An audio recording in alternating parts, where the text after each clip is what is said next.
Ok, donc je pense qu'on est en direct. Donc, bah, je vais me présenter brièvement. Donc, moi, je suis Franck Corset, je suis enseignant-chercheur au laboratoire Jean Kunzmann à l'université Grenoble-Alpes. Et j'ai le plaisir d'animer cette table ronde autour de la thématique maths et sport. Donc, comme vous le savez, il y a de plus en plus de données qui sont récoltées autour ça touche de plus en plus, plus ou moins tous les sports. Et on a évidemment besoin de mathématiciens pour analyser toutes ces données. Et donc, on a réuni autour de cette table ronde différents points de vue. Donc, vous aurez des chercheurs, des industriels, et puis on a aussi la chance d'avoir une athlète de haut niveau. Donc, on va faire un tour de table assez bref. Je vais vous laisser 5 minutes à peu près pour vous présenter votre structure et, euh, et présenter votre rôle et ce que vous faites dans votre structure. Et puis, après, je lancerai un petit débat on va essayer 15-20 minutes autour des thématiques, autour de la thématique maths et sport. Et puis, j'aimerais bien qu'on se laisse 10 minutes à la fin pour les questions. Donc, pour le public, si vous avez des questions, moi, je vais lire les questions sur le chat de la salle de conférence. Donc, n'hésitez pas à poser des questions et je relayerai à nos participants. Voilà. Donc, pour cette table ronde, donc, je l'ai dit, on a la chance d'avoir une athlète de haut niveau, donc en la personne d'Anouk Jobert, donc, qui fait de l'escalade de vitesse, membre de l'équipe de France.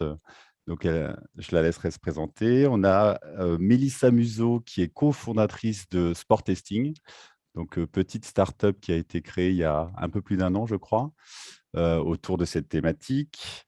On a aussi Sébastien Pavaillé, donc, qui est de Salomon, chef de projet.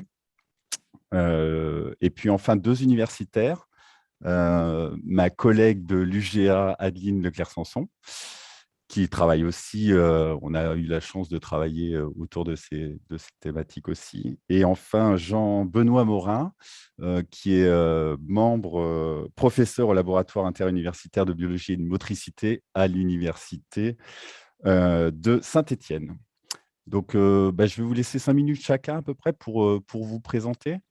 Et puis après, je reprendrai la parole. On peut commencer par Anouk, par exemple. Bonjour tout le monde. Je ne pense pas que je vais avoir besoin de 5 minutes, ça va être rapide. Donc, je m'appelle Anouk, j'ai 27 ans. Je fais de l'escalade en compétition à haut niveau depuis une bonne dizaine d'années. Et j'ai été spécialisée dans la discipline de vitesse. Je ne sais pas si tout le monde connaît. Et donc là, j'ai participé au JO de Tokyo cet été, où donc on avait à faire un format un petit peu différent qui combinait les trois disciplines. Si jamais vous voulez plus de détails, je pourrais vous en dire plus. Mais voilà, globalement. Et du coup, j'ai fait appel à Sport Testing pour faire des tests physiques et élaborer de nouvelles pistes d'entraînement avec des données objectives, du coup. Donc, ça m'a permis d'avancer et de travailler sur de nouveaux objectifs. Donc, voilà, c'est pour ça que je suis avec vous aujourd'hui. Merci. Super. Du coup, je peux peut-être enchaîner là-dessus. Donc moi, Mélissa Museau, je suis cofondatrice de Sport Testing. Donc, on est un laboratoire itinérant d'optimisation de la performance. Donc, on réalise un profil complet sur l'athlète d'un point de vue physiologique, musculaire, cognitif et psychologique, dans le but d'individualiser son entraînement et du coup, d'optimiser sa préparation, notamment pour les Jeux pour Anouk.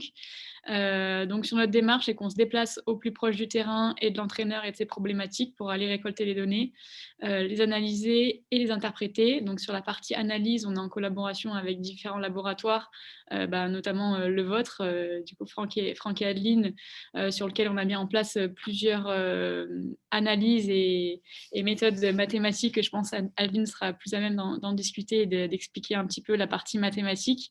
L'objectif pour nous, c'est vraiment d'être aussi un petit peu au cœur de l'écosystème entre le milieu de la recherche fondamentale qui nous apporte beaucoup de connaissances sur tout ce qui va être testing et optimisation des performances.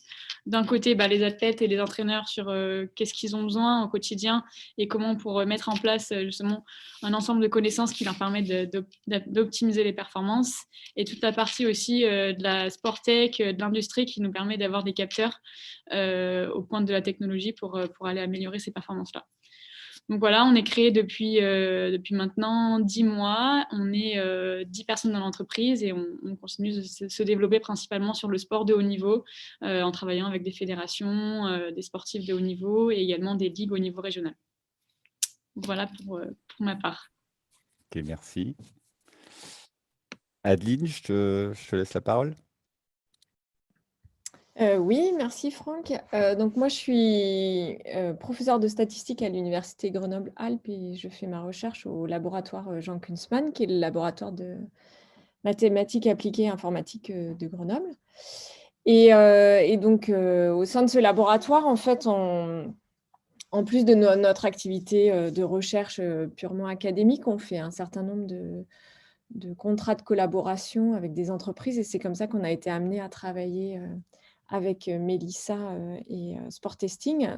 Donc ça, c'est un exemple de collaboration qu'on a pu avoir dans Math et Sport, où concrètement, ça s'est passé comment? Donc, on a Mélissa et Jonas, l'autre cofondateur, nous ont contactés. On a essayé de faire un état des lieux de leurs besoins, parce qu'en fait, Sport Testing, ça récupère énormément de données, et je pense on en parlera plus tard, c'est vraiment le cas dans plein de domaines du sport.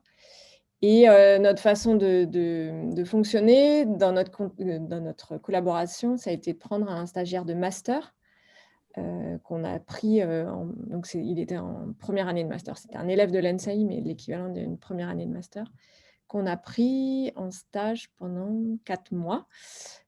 Voilà, tout l'été dernier, donc il était arrivé début mai jusqu'en août. Et puis après, on va continuer probablement encore cette année. Donc, on fonctionne avec à la fois du conseil avec Sport Testing et puis on essaye d'embaucher des jeunes. Peut-être ça débouchera un jour sur une thèse CIFRE. Voilà, donc il y a de l'embauche derrière. Voilà. Mais j'élaborerai peut-être le reste sur les méthodes après au moment des questions. Ok, merci beaucoup Adeline. Je vais laisser la parole à Jean-Benoît pour se présenter. Ouais, merci Franck, bonjour à tous et à toutes. Jean-Benoît Morin, donc je suis professeur en STAPS, en sciences du sport, à l'Université de Saint-Étienne. J'ai 2 casquettes, une casquette universitaire, on va dire, côté enseignement. Je suis le directeur du département STAPS, donc c'est un département qui fournit des formations jusqu'au master en sciences du sport. Et j'ai une casquette de chercheur en biomécanique, orientée sur la performance sportive, à l'hôpital Nord, dans le labo que vous voyez derrière moi, le LIBM, qui est un laboratoire régional qui est sur Lyon, Chambéry et Saint-Étienne. Et ce laboratoire, il est installé à Saint-Étienne dans l'IRMIS, l'Institut régional de médecine et d'ingénierie du sport. C'est un institut dans lequel on fait à la fois de l'évaluation de sportifs, y compris de haut niveau, et de la recherche, où en fait on s'intéresse aux déterminants de la performance sportive. Donc on encadre des gens là-dessus. J'ai par exemple un doctorant qui est à Grenoble au sein du club de rugby, qui fait à la fois la préparation physique et une thèse sur l'amélioration des performances. Et on essaye, dans les recherches que je mène, on s'intéresse au sprint. Alors pour le coup, plus le sprint dans la direction horizontale que dans la direction verticale, comme le pratique Anouk. Mais on s'intéresse au sprint et au saut. Et on s'intéresse à qu'est-ce qui fait que les gens sont performants ou pas et comment on peut orienter l'entraînement pour ça. Et on le verra plus tard, une de nos missions, c'est d'essayer justement de développer des modèles pour sortir du labo. Alors c'est paradoxal quand on a un labo de top niveau, d'avoir envie d'en sortir. Mais comme ça a déjà été dit une fois, l'intérêt des recherches, c'est aussi d'aller au plus près des sportifs dans leur pratique et pas forcément de les faire venir dans un labo ou en tout cas d'être complémentaires de ça. Voilà. Ok, merci Jean-Benoît. Et on va finir ce tour de table avec Sébastien de Salomon. Je te laisse te présenter. Oui, merci, bonjour à tous. J'en profite pour vous remercier Franck et Jérôme pour l'invitation. C'est un plaisir d'être là avec vous. Donc, je suis Sébastien, je travaille pour Salomon depuis presque 9 ans maintenant. dans le département footwear de Salomon. On est organisé en départements comme ça. Il y a plusieurs catégories de produits. Pas mal de monde connaît Salomon pour les skis.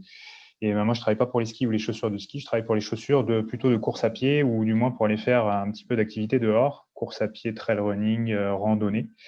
Donc, j'appartiens à ce département-là. Et dans ce département-là, une de mes missions, parce que j'en ai plusieurs en tant que chef de projet maintenant, mais une de mes missions, c'est de faire un peu de biomécanique, comme Jean-Benoît a pu la décrire un petit peu, c'est-à-dire l'analyse de mouvements des sportifs, dans l'idée d'améliorer les produits et de concevoir des produits qui correspondent à ce mouvement sportif. Donc, on a aussi un laboratoire au sein de Salomon qui est équipé pour pouvoir faire ça. Et de la même manière que Jean-Benoît l'a décrit, on essaye de s'échapper un petit peu de ce laboratoire aussi pour pouvoir aller mener des mesures directement dans le lieu de pratique de nos utilisateurs. Si on se place dans le cas du trail running, par exemple, c'est quand même assez difficile de répliquer une situation de trail running en laboratoire. Donc, on essaie de développer aussi des moyens de mesure et des méthodes pour pouvoir aller interroger ce qui se passe en réel sur le terrain. Et donc, tout ça est destiné à concevoir des chaussures. On a des thématiques assez variées. En course sur route, il y a une thématique de recherche qui est l'amorti, qui est bien connue de pas mal de personnes qui travaillent dans ces domaines-là.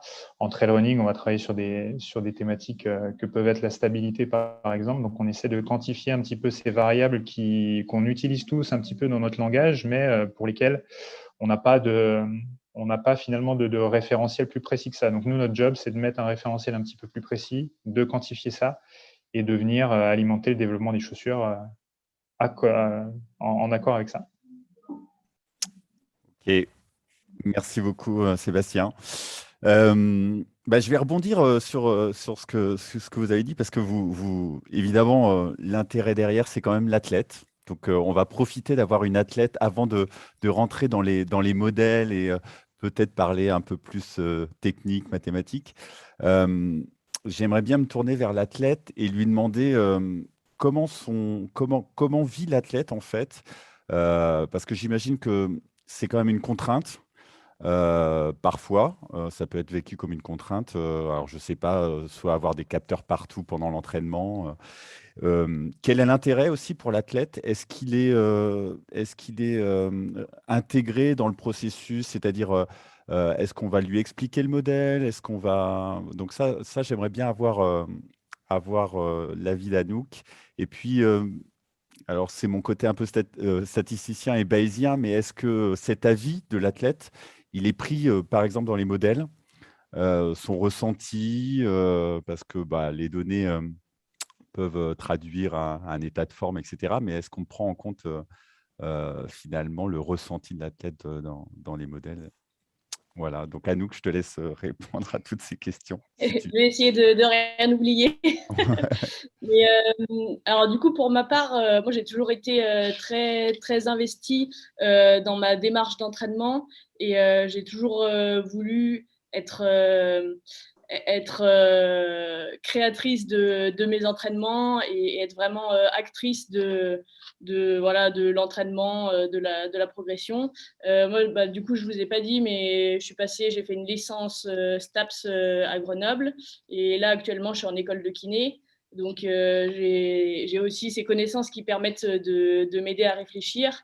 Et voilà, moi, ça m'a toujours intéressé d'avoir des données objectives sur lesquelles s'appuyer concrètement pour pouvoir progresser. Donc, pour moi, ce n'est pas une contrainte de devoir faire ces tests, porter ces capteurs, même si, bon, peut-être sur le moment de la séance, oui, typiquement, si on a voilà, une GoPro, un capteur de tous les côtés, ça peut perturber peut-être un tout petit peu le geste sportif. Mais en tout cas, moi, je le vois pas du tout comme une contrainte. Et en tout cas, la contrainte est tellement minime par rapport aux bénéfices qu'on peut en tirer que forcément, ça vaut le coup de le faire, quoi. Après, le gros avantage, comme on le disait, que les laboratoires se déplacent pour venir sur le lieu d'entraînement, sur le lieu de compétition, ça, c'est un énorme avantage parce qu'on a besoin vraiment d'avoir des données qui soient spécifiques à ce qu'on fait. Donc, voilà, comme on le disait, peut-être que là, dans l'analyse des données, on a beaucoup plus l'habitude avec la spécificité de l'escalade, les déplacements verticaux, ça pose des problématiques, j'imagine. Alors du coup, moi, c'est pas, c'est pas mon problème, mais je pense que c'est plus le challenge pour les chercheurs. Mais en tout cas, nous, c'est hyper pertinent d'avoir ces données-là. En plus, en escalade, on est dans un sport qui est relativement jeune, qui est en plein développement. Là, c'était la première fois que l'escalade était au JO cet été. Et donc, c'est le tout début de la recherche. Et donc, ces données-là sont vraiment primordiales parce qu'aujourd'hui, il y en a très, très peu des données et elles pourraient être très utiles. Donc voilà, pour moi, ça m'apporte énormément, quoi. Ok, ok. Ben, merci. C'est bien que ce soit pas vécu comme une contrainte, hein, c'est plutôt bien. Merci Anouk. On va peut-être parler un petit peu plus technique et mathématique parce que bon, notre public, c'est quand même pour la plupart des mathématiciens. Euh, alors, c'est vrai que c'est un domaine pluridisciplinaire hein, où on va mélanger de l'informatique, des mathématiques, de la science du sport, évidemment, de la physio, de la biomécanique, etc., etc.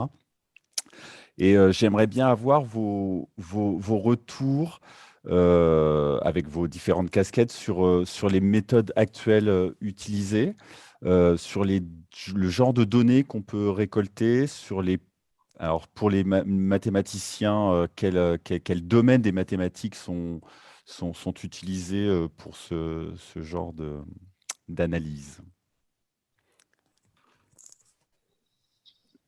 Je ne sais pas, je laisse la parole à qui veut. Euh, Ouais, vas-y, Benoît. vas-y, Elisa. Non, on peut aller éventuellement du simple au complexe. Ouais. Donc globalement, là, dans beaucoup de sports, notamment les sports co, qui ont été assez en avance là-dessus. Alors là, je parle de ce qui est collecté vraiment sur le terrain pendant la performance sportive. On part de descripteurs assez simples du mouvement, donc des positions au cours du temps, des joueurs, des déplacements, des vitesses, des accélérations. Ça, c'est des descripteurs de base. Et on s'est aperçu au fil du temps qu'en fait, ça devenait tellement simple, tellement accessible de collecter cette masse d'informations que petit à petit, on installe dessus des modèles qui vont aller sur des utilisations de masse de données beaucoup plus importantes. Avant, quand l'athlète faisait une performance, on avait deux infos. On avait la distance, le temps sur cette distance. On pouvait calculer des choses, des moyennes, mais on avait des infos, des valeurs discrètes, c'est-à-dire des valeurs pas uniques. Et maintenant, on a des capteurs qui échantillonnent à 250 valeurs par seconde. On a des capteurs embarqués qui échantillonnent à 1000 Hz ou à 10 Hz.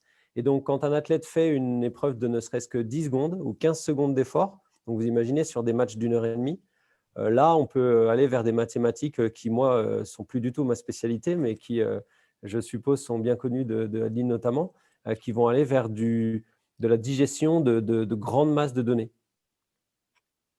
Ouais. Et je pense que la complexité et l'intérêt aussi, ça va être de pouvoir corréler différents types de données.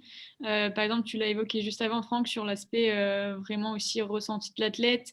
Nous, ce qu'on mesure avant chaque évaluation, ça va être tous les facteurs par rapport à les conditions dans lesquelles l'athlète se place à ce jour-là, en termes de fatigue perçue, en termes de motivation, en termes de pas mal d'indicateurs sur ces aspects-là qui nous permettront de comparer des choses comparables entre les différentes sessions tests et donc d'avoir vraiment une approche globale dans laquelle les mathématiques sont là pour intervenir, pour pouvoir poser des indicateurs sur ces suivis de progression. Ok. Je ne sais pas si Sébastien ou Adeline voulaient réagir. Je peux commenter, oui, de mon côté au sein de Salomon. Je dirais que en sciences du sport et en tout cas dans notre laboratoire, on est des utilisateurs de procédures et de méthodes mathématiques qui ne sont pas écrites par nous-mêmes. On a un peu ces méthodes qui sont pas des boîtes noires, mais en tout cas, on n'entre pas trop dans ce qui est fait par ces méthodes de traitement. On fait confiance aux personnes qui les ont développées. Et puis, par contre, on va comprendre grosso modo ce qui est fait, comment sont calculées les variables. Et derrière, on va rajouter une couche qui est très simple de mathématiques sur ce qui est sorti par ces systèmes-là. L'exemple assez emblématique pour nous, c'est les systèmes de capture du mouvement, où on vient mettre des petits marqueurs sur les utilisateurs, et on vient enregistrer le mouvement du squelette, finalement, puisque ces marqueurs sont placés à des points précis sur le squelette. Et donc, la capture de ce mouvement fait appel à de la mathématique pour recalculer la position des marqueurs en 3D par le système de calibration, puisqu'on a plusieurs caméras, donc on a des systèmes de triangulation. Ça fait appel à de la mathématique dans laquelle on n'a pas les mains, pour laquelle on ne fait aucune modification. Par contre, on prend en sortie les coordonnées des marqueurs et on va être capable de les manipuler et puis de recalculer un angle articulaire, par exemple, l'accélération du centre de masse et ce genre de calcul-là. Donc, on va pouvoir remettre une couche de mathématiques qui est relativement simple par-dessus ces données-là. Ok, alors je vais rebondir tout de suite parce que j'ai une question, donc je vais la poser maintenant, qui concerne Salomon. La question est, c'était une question autour des méthodes algorithmiques et logiciels informatiques utilisés pour les équipements et chaussures des athlètes. Donc, c'est pour ça que je rebondis parce que ça te concerne directement. Ouais.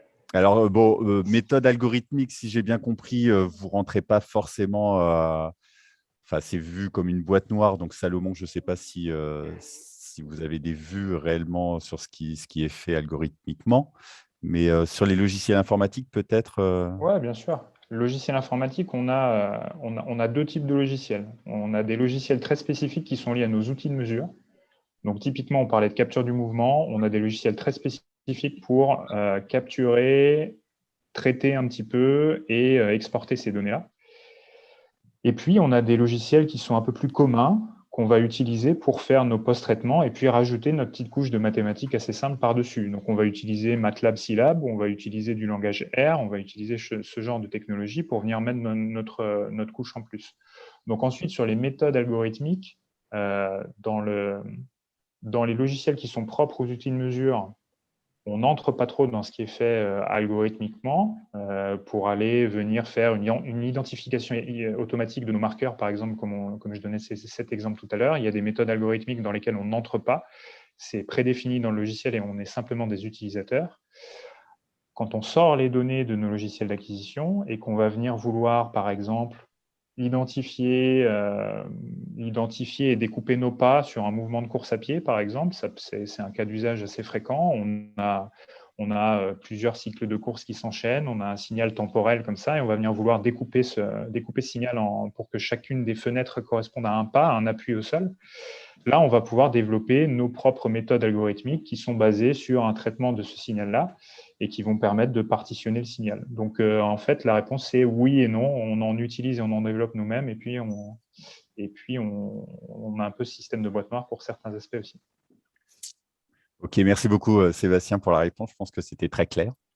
Je vais laisser la parole à Adeline, peut-être, sur tous ces aspects. Oui, alors sur les aspects, disons, méthodes mathématiques qui sont impliquées, hein, donc comme on l'a dit, les méthodes, d'abord, il faut qu'elles évoluent en permanence parce que les outils de mesure évoluent en permanence, le type de données recueillies évolue en permanence. Donc, ça veut dire que le mathématicien, il faut qu'il soit dans une démarche de toujours remettre en cause, de toujours se dire comment je vais pouvoir enrichir mes analyses, j'ai des nouvelles données, qu'est-ce que je vais pouvoir faire? Donc, c'est vraiment un domaine qui n'est pas du tout statique, hein. C'est vraiment ce qui a déjà été dit avant. Il faut s'adapter aux besoins des athlètes, des sportifs, mais il faut aussi s'adapter aux nouvelles données et imaginer des nouvelles méthodes. Donc après, pour citer un peu, citer un peu des méthodes qui sont de plus en plus utilisées, donc je pense en particulier à l'escalade pour Anouk. En fait, maintenant, il y a aussi beaucoup de capteurs de type vidéo qui sont utilisés pour vraiment aller séquencer exactement, très précisément, tous les mouvements réalisés par l'athlète. Donc, c'est vrai en particulier sur l'escalade de vitesse. Donc, derrière, d'un point de vue mathématique, il y a un gros travail de traitement d'image, de détection des mouvements et ensuite de calcul mécanique avec des modèles mécanistiques. Donc, ils font appel à des équations différentielles plus ou moins sophistiquées pour aller calculer et redécrypter exactement le mouvement. Et puis après, sur d'autres types de données, c'est beaucoup de méthodes d'apprentissage. Donc d'apprentissage statistique ou ce qu'on appelle aussi machine learning, disons. Donc des méthodes statistiques qui peuvent aller… Alors, il y a des fois où les données, elles sont pas très, très nombreuses. Quand on…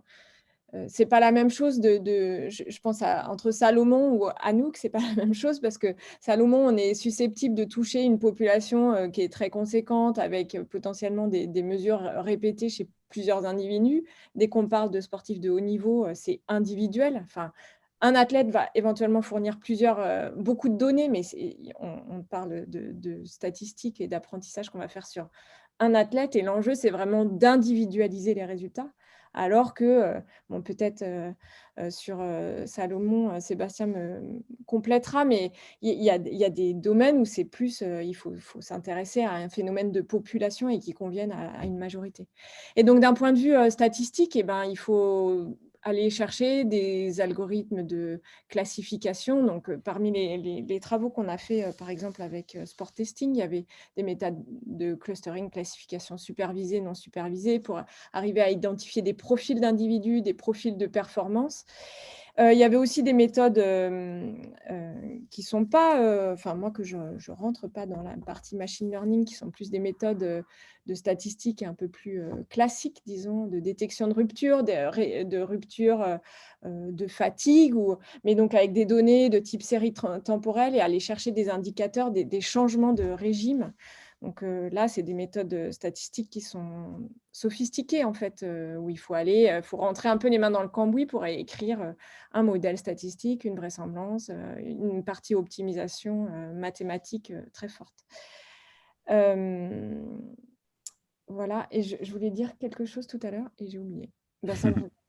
Je te relaisse la parole. Ok, du coup, j'ai une question, donc je vais rebondir sur ce que tu viens de dire, parce que c'est vrai qu'on parle beaucoup de modèles statistiques. Et une question nous demande, est-ce qu'on utilise toujours un point de vue probabiliste statistique ou déterministe? Donc, est-ce que vous pouvez répondre là-dessus? Donc ça, j'imagine que ça intéresse notre public, à savoir, est-ce qu'il y a des modèles purement déterministes dans ce domaine? Alors, moi, je peux essayer de répondre. Donc, moi, je suis statisticienne, donc ce n'est pas ma spécialité, mais de ce que je connais, de ce que je vois de mes collègues qui travaillent dans ce domaine-là, c'est qu'il y a des modèles déterministes qui permettent, en particulier sur tout ce qui est mouvement, mais peut-être ce sera complété après. Il y a des bases où c'est vraiment, on a besoin d'approches déterministes pour décrypter à la fois les performances et la partie mécanistique, quoi. Mais je laisse les autres compléter. Moi, alors, les deux sont utilisés. Il faut pas perdre de vue une chose, c'est que la toute première étape de la démarche d'utilisation des mathématiques, c'est la description, c'est-à-dire d'essayer de modéliser ce qui se passe pour pouvoir mieux le décrire et éventuellement mieux le simuler, comprendre. Ça, c'est une chose importante parce que très souvent, et surtout à haut niveau, la gestuelle sportive est tellement complexe, difficile à faire réaliser aux athlètes eux-mêmes dans des conditions de performance optimale, qu'on passe par de la simulation éventuellement sur une base réelle. Hein. Mais le premier rôle, c'est ça. Avant même d'essayer de comprendre des aspects un peu plus mécanistiques. Ok. Bon, merci, ça me paraît très clair. Peut-être on peut parler en termes de perspective. Donc là, on a fait un petit tour sur les méthodes actuelles. Alors, on imagine qu'il y a de plus en plus de données, comme ça a été dit. Effectivement, on rentre dans le big data, donc on est capable d'acquérir de plus en plus de données. Donc, est-ce que vous pourriez, est-ce qu'on pourrait se projeter un petit peu dans un avenir proche? À votre avis, qu'est-ce qui quelles sont les méthodes qui vont devenir très populaires, quel type de données on peut envisager acquérir dans un avenir proche. Donc, voilà, essayer de se projeter un peu. Alors, je sais que ce n'est pas un exercice facile, mais est-ce que vous voulez réagir, même d'un point de vue des athlètes, on peut imaginer qu'il y a des données qui sont recueillies, mais on aimerait peut-être faire des avancées dans d'autres voies. Et si c'est le cas, lesquelles? Je pense que pour rebondir un peu sur ce que tu disais tout à l'heure, il y a deux enjeux, en tout cas de notre côté, sur lesquels on se positionne. Ça va être sur l'automatisation de tous les traitements qui sont nécessaires pour pouvoir interpréter ensuite les données. Et c'est sur la partie vraiment interprétation que je pense que l'aspect mathématique va pouvoir avoir vraiment une plus-value par rapport à ce qui se fait jusqu'à présent, aussi bien sur la création de clusters, de profils d'athlètes, éventuellement aussi peut-être de prédictions de performance ou des choses qui se mettent actuellement déjà en place au sein des fédérations. Donc sur ces aspects-là, c'est quelque chose qui va arriver. Après, à voir au niveau de l'éthique et jusqu'où ça peut aller et comment on va pouvoir gérer cette avancée-là.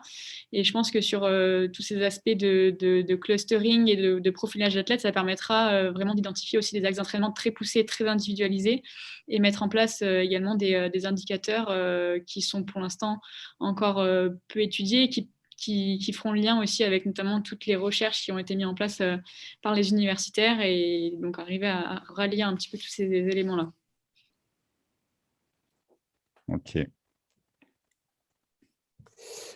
Moi, je vois deux choses. De mon point de vue, dans l'avenir vraiment à moyen ou long terme, la première, c'est une forme passive de collection de données, parce qu'à l'heure actuelle, il faut un engagement significatif des athlètes et de leur staff pour générer les données qui vont être utilisées pour améliorer leur entraînement. Et ça, c'est une barrière. Et je pense que l'avenir, c'est des technologies qui vont permettre un enregistrement passif du geste sportif, c'est-à-dire un enregistrement moins interventionnel. Et je pense aux vidéos de type markerless, je pense à des analyses de type GPS ou RFID, etc., etc. Donc, ça veut dire faire en sorte que l'athlète soit encore moins dérangé par le fait d'acquérir des données. J'ai toujours en mémoire la phrase d'un ancien entraîneur d'équipe de France championne olympique qui est devenu patron de l'Agence nationale du sport, qui disait quasiment dans la même phrase « On veut que la recherche amène beaucoup de données opérationnelles, mais on ne veut pas que les athlètes soient des cobayes ». Ce qui, en soi, dans l'état actuel de la science, est un paradoxe complet, puisque par définition, si vous voulez des données opérationnelles, il faut qu'on les mesure. Mais en fait, c'est ça l'avenir pour moi. Ça, c'est la première chose. Et la deuxième chose, c'est une info, on va dire, plus directe, c'est-à-dire qui nécessite moins de temps d'analyse et de volume d'analyse. Très clair, merci beaucoup. Très intéressant.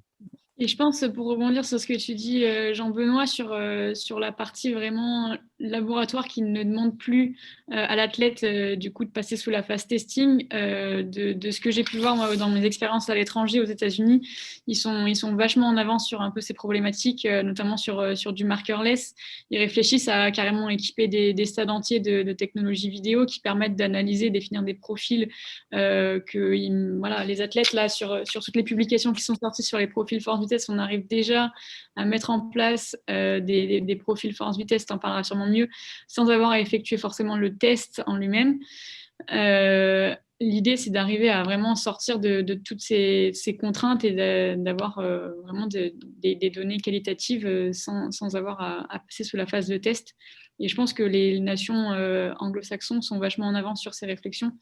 Et voilà, c'est un peu à nous de faire l'effort aussi d'aller chercher et se renseigner sur où est-ce qu'ils avancent et dans quelle direction. Oui, nous, du point de vue athlète, je pense que plus on a de données et plus ce sera intéressant à exploiter. Donc voilà, essayer de trouver la façon de les recueillir le plus facilement et de les interpréter rapidement parce que forcément, plus tôt on les a, plus tôt on arrive à les exploiter. Et c'est aussi intéressant d'avoir des données individuelles pour comparer voilà, Anouk à l'instant T et Anouk dans 3 mois, dans 6 mois. Mais c'est aussi intéressant de pouvoir le comparer à toute la population de grimpeurs, à, je ne sais pas, peut-être une nation qui progresse d'un coup. Et ben, si on arrive à avoir des données voilà, ça peut être aussi bien des analyses de trajectoire, des données physiologiques, tout ça en fait en recoupant voilà, les modèles théoriques, la pratique, les données, et qu'on arrive à tirer un maximum de choses intéressantes. Alors, peut-être je laisse la parole à Sébastien. D'ailleurs, il y a pas mal de questions. Je pense que Salomon attire des questions, donc j'ai pas mal de questions sur Salomon. On me dit quels sont les... Alors, bon, c'est un peu... Enfin, ça n'a pas grand-chose à voir avec la question que je viens de poser, mais quels sont les différents profils qui composent une équipe comme l'équipe footwear de Salomon? Donc ça, c'est très précis et ça s'adresse directement à Salomon. Ouais. Alors on va dire que dans la partie qu'on appelle création de l'offre, c'est-à-dire les personnes qui s'occupent de la conception des produits, il y a, on va dire, 3 grandes familles de métiers. La première famille, c'est le marketing, des personnes qui s'occupent des besoins utilisateurs et de la communication et finalement de comment vont être vendus les produits. Il y a une deuxième famille qui est le design, les personnes qui vont s'occuper de dessiner les produits vraiment. Alors le design au sein de Salomon, il a un peu un sens anglo-saxon, c'est-à-dire que c'est aussi de la conception. C'est pas simplement de l'art. Les designers, c'est pas simplement des artistes. C'est aussi des concepteurs et ils font du design fonctionnel, c'est-à-dire que le trait qu'ils vont faire sur la chaussure, il faut qu'il ait une utilité fonctionnelle. Et la troisième famille, c'est la famille des développeurs. Et donc, c'est les personnes qui ont un profil un petit peu plus technique et qui vraiment vont concrétiser ce besoin utilisateur qui a été capté par le marketing, cette illustration fonctionnelle qui en a été faite par le design, et de la concrétiser vraiment d'un point de vue technique. Donc, dans la création d'offres, c'est à peu près les 3 profils qu'on retrouve. OK. Et il me semble que vous avez développé un jumeau numérique, non? C'est ça? Et Ouais, dans votre équipe, c'est ça? Et, exactement. est-ce que tu pourrais parce que là, j'imagine que ça implique. Alors, je ne sais pas s'il y a des mathématiciens purs dans votre équipe, mais ou des informaticiens ou. Alors, on se fait aider de nos équipes IT, pour le coup, c'est nos équipes informatiques. J'ai un collègue assez proche donc, qui s'occupe de ce projet de développement des jumeaux numériques. Donc, l'idée d'un jumeau numérique, c'est on a un échantillon, une chaussure physique sur la table. L'idée, c'est d'avoir son jumeau d'un point de vue digital dans nos ordinateurs et qu'on puisse utiliser à la fois à des fins de visualisation. Je peux tourner autour en 3D, je peux avoir un rendu très précis de ce que ça peut donner en termes de texture, en termes de couleur, mais aussi avoir tout un tas de métadonnées associées à ce jumeau numérique. Quelles matières sont utilisées, quels sont les scores de performance, quels sont les scores environnementaux de ces matières, quelle est l'usine dans lesquelles elles sont fabriquées. Donc, en fait, ça revient à digitaliser le produit dans son entièreté, donc pas seulement son apparence, mais aussi toutes les métadonnées qui lui sont associées et qui existent à l'heure actuelle dans certains de nos systèmes. Mais l'idée, c'est de compiler ça dans un système unique et qui nous permette de travailler plus facilement, plus efficacement et en faisant moins d'échantillons physiques pour le coup. D'accord, merci beaucoup. Excusez-moi, j'ai mon repas qui arrive, donc tout va bien. Non, mais je mangerai tout à l'heure. Mais Adeline, peut-être si tu veux rebondir sur l'avenir proche, sur les méthodes que tu vois, si tu veux réagir. Moi, je pense que d'un point de vue mathématique, l'enjeu, c'est être capable de traiter des données qui sont de nature totalement différente, simultanément. Ce n'est pas juste utiliser des séries temporelles obtenues par un capteur à cet endroit-là et de répondre à une question. Puis après, Mélissa a évoqué des aspects plus psychologiques qui vont être peut-être des données textuelles ou des données... Non, c'est d'arriver à offrir un cadre où on peut mettre toutes les données ensemble et puis mouliner et puis qu'il en sorte quelque chose. Et en fait, la nature hybride de ces données, c'est extrêmement difficile de formaliser un modèle mathématique qui serait capable de tout gérer. Voilà. Donc, je pense que... Et l'enjeu, il est là... il est très présent dans le domaine du sport, mais c'est un enjeu pour les mathématiques et le traitement des données qui est valable aussi ailleurs que dans le sport. Voilà. Pour moi, c'est là la clé. Ok. Alors d'ailleurs, je rebondis. On a une question autour de ça. C'est comment jauger ou mesurer des facteurs tels que la motivation ou la fatigue? Intéressant. Sur ces aspects-là, il y a plusieurs approches. Donc, il va y avoir tout ce qui est monitoring au quotidien sur les aspects de fatigue, qui est en général plutôt mis en place par les entraîneurs, les préparateurs physiques. Et donc, c'est eux qui sont responsables de gérer ces données-là. Sur la partie motivation, alors d'aujourd'hui, c'est principalement sous forme de questionnaire psychologique qu'on intervient sur ces aspects-là. Je pense que sur les recherches en psychologie, il va y avoir beaucoup d'avancées qui vont être faites dans les prochaines années et qui permettront d'avoir accès à des informations plus objectives qu'uniquement de la perception subjective, même si du coup c'est quelque chose qui est très relié à la performance en psychologie, c'est d'avoir aussi le ressenti de l'athlète et qui va forcément impacter sur la performance. À l'heure d'aujourd'hui, c'est principalement des questionnaires, mais des technologies viennent à émerger sur des aspects plutôt de biofeedback qui sont reliés de façon indirecte sur des aspects psychologiques. Donc voilà, je pense qu'il y a des avancées à venir qui arrivent dans les prochaines années. Ok, merci beaucoup. Alors, j'ai pas mal de questions, hein, donc c'est bien, le public est très réactif. Je vous la pose directement, hein, si vous voulez réagir. Est-ce que les modèles physio, donc les équations, sont utilisés outre les data pour l'analyse de la performance ou la performance ou la contre-performance peuvent être multifactorielles? Ne faut-il pas compléter les données par des modèles? Est-ce que quelqu'un veut réagir? Donc, est-ce que les Ouais, alors, modèles... Hmm. oui, là, en fait, on touche un point que je trouve fondamental, c'est que bon, notre discussion est centrée sur les mathématiques, mais les mathématiques, la physique sont avant tout des outils, pas une fin en soi.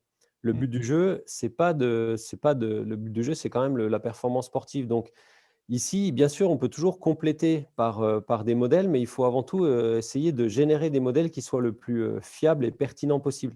Parce qu'on peut faire tout un tas de choses, mais on peut aussi risquer très vite de s'éloigner de la pertinence. Il y a des travaux récents qui ont fait du deep learning dans tous les sens autour du basketball et qui se sont aperçus qu'un des facteurs de performance d'une équipe en basketball, c'était le nombre de paniers qu'elle marquait lors d'un match. C'est la conclusion du papier. Et donc là, en fait, voilà, c'est fondamental de venir compléter les aspects physiologiques, mais en essayant de garder de la pertinence. C'est très délicat, mais c'est ce qui est passionnant. Hein. Oui. Exactement, nous, ça nous est arrivé. Je me rappelle qu'on a eu un gros débat en interne à ce sujet-là, du fait qu'il y avait des clusterings qui étaient établis sur différentes composantes plutôt musculaires et qui arrivaient à créer des groupes, mais qui scientifiquement avaient aucun sens. On arrivait à mettre des personnes qui avaient un RSI à 2 à d'autres qui avaient un RSI à 0,9 et les faire travailler ensemble, c'était catastrophique. Donc là-dessus, il faut vraiment, je pense, prendre du recul aussi sur les outils qu'on utilise et garder aussi quand même notre œil d'expert dans la matière, parce que sinon, l'algorithme est là pour faire voir des choses qu'on ne peut pas voir à l'œil nu, mais il y a encore des choses qui nécessitent d'avoir un regard là-dessus.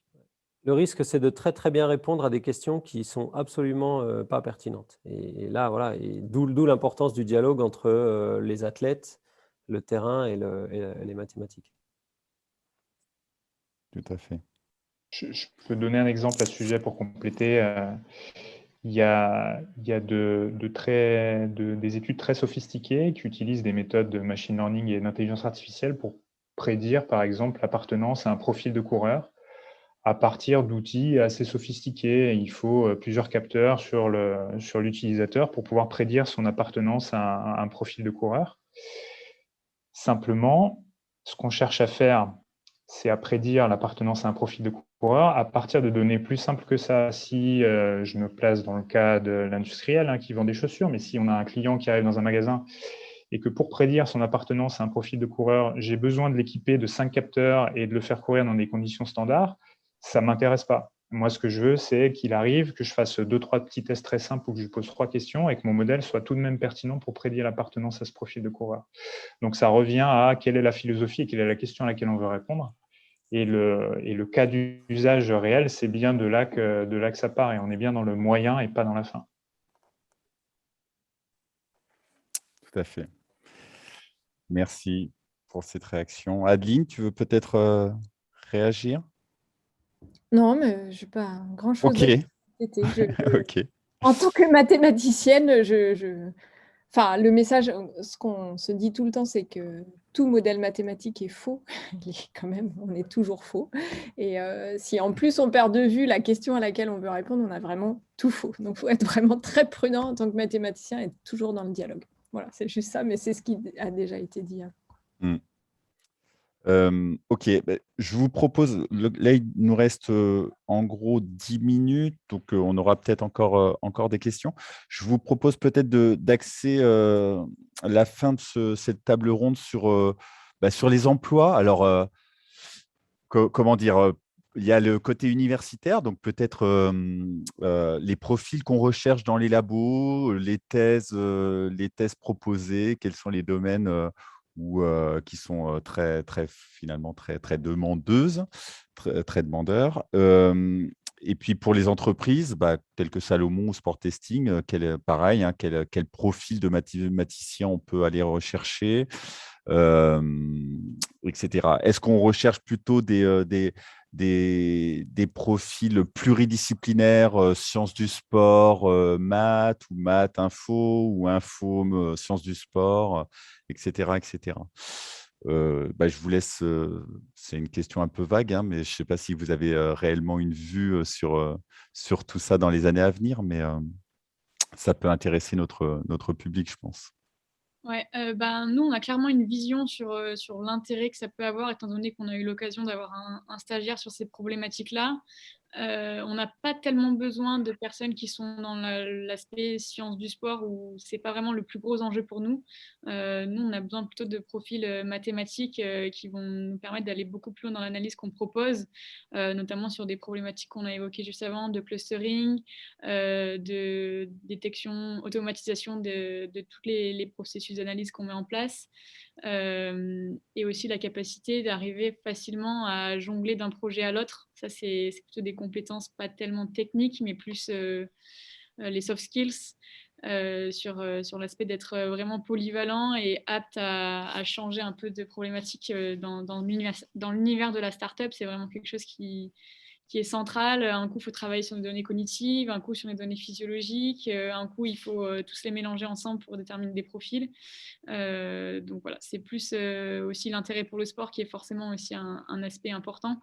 Parce que quand on traite des données dans le sport toute la journée, si on n'aime pas du tout le sport, c'est un peu compliqué. Mais voilà, plutôt ces aspects-là. Ok, je reviendrai vers les autres, hein. J'en profite, j'ai 2 questions pour Sport Testing. Donc, comme tu as la parole, je vais te la redonner tout de suite. 2 questions très précises. Bonjour, est-ce que Sport Testing possède sa propre équipe de statisticiens, ingénieurs mathématiques, ou cela se base seulement sur des collaborations avec des chercheurs en université, par exemple? Je te laisserai répondre. Et la deuxième, Adama, étudiant en Master 2 statistique et traitement des données de l'Université Clermont-Ferrand. J'ai une question. Donc, c'était pour savoir quels sont les profils exacts qu'ils recherchent en général. Est-ce plutôt des étudiants, mais tu as déjà plus ou moins répondu, des étudiants ou jeunes diplômés venant directement des formations sciences sport, ou s'ils sont intéressés par des data scientists. Enfin, s'ils ont des offres d'emploi à alternance pour l'année à venir. Donc, ça, c'est très direct, hein, mais voilà, je te laisse répondre. Ok, première question que tu as posée, c'était sur… Est-ce que vous avez des équipes de mathématiciens ou... Ouais. Actuellement, notre équipe, c'est vous, plus, dans le sens où on a opté plutôt sur la problématique de tisser des partenariats, aussi bien sur les aspects mathématiques, mais sur les aspects aussi scientifiques avec des autres laboratoires, et donc pas forcément réinventer la roue. Dans la façon de collaborer, c'est qu'on va avoir des stagiaires ou alors des alternants éventuellement si le cursus est apte pour ça, ou voir des tests chiffres dans le futur qui pourraient être mis sur ces problématiques-là. Donc vraiment sur un profil mathématicien comme j'expliquais juste avant. Et forcément, à l'avenir, on va avoir des emplois qui vont être créés pour cette spécificité parce que c'est vraiment l'enjeu majeur chez Sport Testing. Merci, Mélissa. Je me tourne vers les autres. Je ne sais pas si vous voulez réagir sur comment vous voyez l'avenir en termes d'emploi ou de sujets de recherche pour des jeunes mathématiciens qui arrivent sur le marché. Bah, nous, là, dans le labo où je travaille, j'allais dire, ça dépend un peu de la taille des labos et la taille des équipes, parce que dans certains labos, il nous faudra des profils un peu pluridisciplinaires, et dans d'autres, des hyper spécialistes qui vont être intégrés au sein d'une équipe autour d'un même projet. Donc, en fait, ça dépend vraiment du contexte et des projets. Toujours est-il que pour travailler autour le sujet principal, c'est le sport, l'exercice et la santé, il faut quand même avoir dans son profil au moins une orientation vers ce topic-là. Parce que même si au niveau mathématique, physique ou statistique, on est une pointe et quelqu'un d'extrêmement compétent, il y aura toujours le besoin nécessaire d'être en contact avec l'objet principal. Donc ça, c'est un conseil que je donne aux gens qui ont un CV très développé du côté maths et sciences dures, d'avoir aussi une pratique personnelle, parce que la meilleure façon de ne pas partir dans des directions qui n'ont pas de sens, c'est de connaître un peu le sport, voire même des formations ou un lien théorique avec l'objet principal.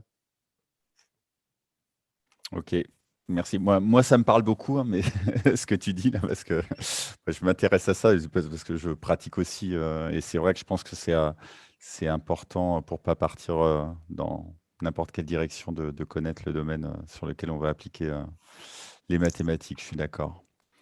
Je ne sais pas, je laisse la parole à Sébastien ou Adeline, si vous voulez réagir. Je peux commenter, ouais, il y a les profils qui sont, et ça tombe bien, ils sont un petit peu à la mode en plus, mais c'est beaucoup les métiers qui sont liés à la donnée, à la data, et dans le stack finalement des métiers, où on mettrait en premier le data engineer qui va s'occuper de la structuration de la donnée, du fait de la rendre accessible, puis ensuite le data scientist qui va développer des modèles qu'on va pouvoir utiliser pour améliorer la conception de nos produits par exemple. Et puis en dernier étage, le data analyst qui va vraiment faire l'exploitation, la visualisation des données. Ce